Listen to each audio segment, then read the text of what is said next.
So this exercise here is a spinal segmentation drill. We're really putting it together all the pieces here. What I'm going to suggest for everyone is that we start from flexion, just from noticing people in most assessments and programming. It's easier to start from here. So there's 4 ways we can do this. The way you're going to do it is going to depend on your program. What I'm going to do in the video is show you all 4 ways. So the first way would be to start from flexion of the spine. Everything's in flexion. And we're going to slowly start from the bottom of the spine. Now, as Ben moves his pelvis this way, you should notice that nothing changes here yet. You're going to slowly go a little slower, Ben. We're going to walk up his spine and he's going to pull away from my fingers. Good. Now, here, if we pause, here's a critical point. What happens a lot of times here is people just let their shoulder blades fall together, and sometimes their shoulder blades even pop out. We don't want that. At the end of the video, I'm going to show a view from the back, so stick around and watch it because I want to show you exactly what I'm saying. So when we're good, he's in flexion. When he's coming to this part, I want him to think about scooping the scapulas back and pulling himself into extension. Good. Now here's another key piece. As he comes here, he's done a good job. You want to lift the neck by tucking the chin first. So tuck the chin, pretend like you're lifting up and over something. So it's the difference between becoming just here and back and then up. Okay, that's critical for the neck. So now that he's done rep 1, we're going to get him to go from the head and come back into flexion. So he's going to tuck the chin. You should notice none of this changes. Here, we're going to push the chin up. So tuck the chin, give yourself a little double chin here.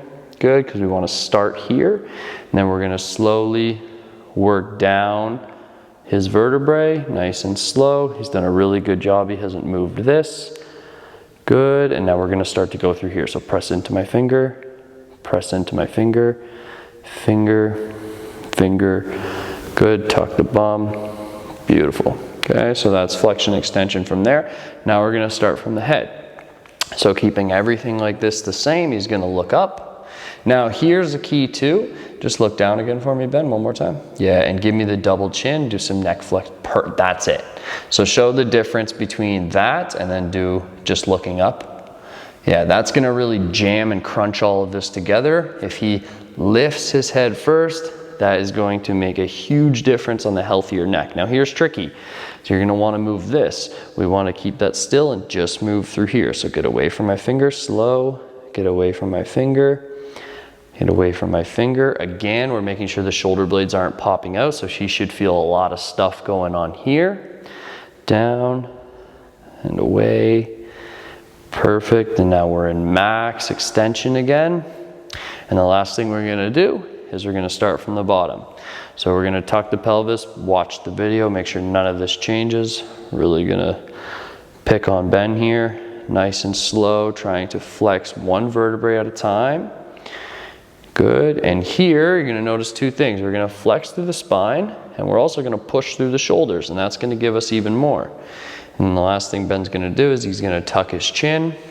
What we don't want to see is the head just fall off the body. So sometimes when I look from the side, the head's like right through the hands. We shouldn't have that if we're keeping the front of the neck engaged. Okay? Ben did a really nice job of that. If you can't do that on the first try, that's totally normal. Just filming it, providing constant feedback, and using the other videos of the ways to block your upper spine and lower spine to make it a little bit better communication.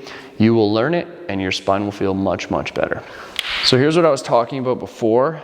Coming from flexion to extension, we're going to start here. And what I want you to focus on is when we get to this region, Ben's going to do a bad rep and then we're going to fix it and do a good one. So we'll just kind of start to tip the pelvis here and you'll start to see these muscles actually activate.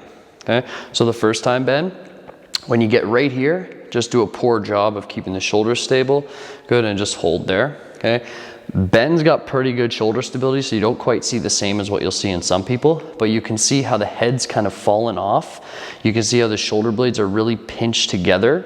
Some people will even have, like, you feel like you could put your hand under. That's called a winging scapula. So that's not what we want. There's no activity happening here. It's just passive. He's passively falling into the position, and we want to create strength. So let's come back to the start.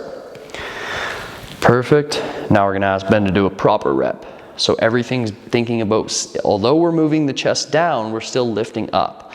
Good, so here, now watch what happens here. So Ben's gonna continue to push through his hands and really try and turn these muscles on by screwing into the floor. Keep pushing through the shoulders even more. Yeah, there you go. Keep pushing through the shoulders even more. Perfect, keep pushing through the shoulders even more. Good, and now I want Ben, when he's in this position, to try and activate as much of this stuff as he can to help pull himself into further extension. What you should notice, if this is your first time, if you've able to do this properly, this section of your back will feel like it's on fire, okay? It's good because you're learning how to use these muscles differently.